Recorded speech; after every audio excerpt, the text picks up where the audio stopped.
Aditya Degree Colleges, leading companies లో 10,000 plus placements with 13.5 lakhs highest package. Telugu రాష్ట్రాల్లో అకస్మాత్తుగా వాతావరణంలో మార్పులు సంభవించాయి.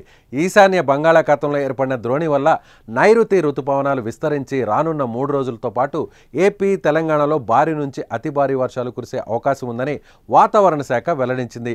పలు చోట్ల ఉరుములు, మెరుపులు గంటకు 30 నుంచి 40 కిలోమీటర్ల వేగంతో ఈదురుగాలులు వీస్తాయని తెలిపింది. వాతావరణ శాఖ ప్రజలను అప్రమత్తంగా ఉండాలని హెచ్చరిస్తోంది.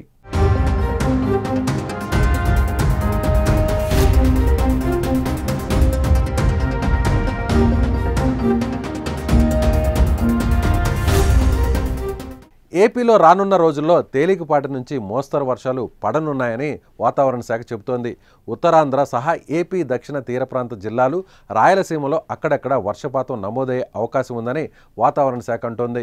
ముఖ్యంగా ఉత్తరాంధ్రలో శ్రీకాకుళం, విజయనగరం, పార్వతీపురం, అల్లూరు సీతారామరాజు జిల్లా, విశాఖపట్నం సహా పలు జిల్లాల్లో అక్కడక్కడ మోస్తరు వర్షాలు కురవనున్నాయి. రాయలసీమ ప్రాంతాలైన తిరుపతి, కడప, అనంతపురం, కర్నూలులో భారీ వర్షాలు కురుస్తాయని ఐఎండీ తెలిపింది. భారీ వర్షాల నేపథ్యంలో మత్స్యకారులు వేటకు వెళ్లొద్దని హెచ్చరికలు జారీ చేశారు వాతావరణ శాఖ అధికారులు.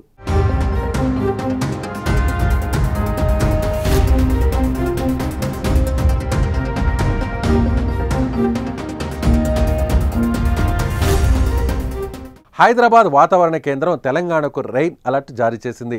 రానున్న 3 రోజుల్లో భారీ వర్షాలు కురుస్తాయని, పలు జిల్లాల్లో ఉరుములు, మెరుపులతో కూడిన వర్షాలు పడొచ్చని హెచ్చరించింది. గంటకు 30 నుంచి 40 కిలోమీటర్ల వేగంతో ఈదురుగాలులు వీచే అవకాశం ఉందని అన్నారు. కొన్ని ప్రాంతాల్లో ఈదురుగాలులు వీచే అవకాశం ఉందని, పశ్చిమ వాయువ్య దిశలో ఉపరితల గాలులు వీస్తాయని హైదరాబాద్ వాతావరణ కేంద్రం అంచనా వేసింది. ప్రధానంగా ఆదిలాబాద్, కరీంనగర్, జగిత్యాల, నల్గొండ, వరంగల్, రంగారెడ్డి, హైదరాబాద్, మెదక్ జిల్లాలోని పలు చోట్ల వర్షం కురిసే ఛాన్స్ ఉందని చెప్తున్నారు. ఈ మేరకు ఆయా జిల్లాలకు ఎల్లో హెచ్చరికలు జారీ చేశారు. గడిచిన 24 గంటల్లో ఖమ్మం జిల్లాలోని, నిజామాబాద్ జిల్లాలోని ఎడపల్లిలో 2 సెంటీమీటర్ల వర్షం పడింది. మహబూబాబాద్ జిల్లాలోని గూడూరు, వర్గల్లో 3 సెంటీమీటర్ల వర్షపాతం నమోదైంది. 3 రోజుల పాటు ఉరుములు, మెరుపులతో పాటు ఈదురుగాలులతో వర్షాలు కురుస్తాయని ప్రజలు ప్రయాణాల్లో, ఇతర కార్యకలాపాల్లో అప్రమత్తంగా ఉండాల్సినటువంటి అవసరం ఉందని వాతావరణ శాఖ హెచ్చరికలు జారీ చేస్తోంది.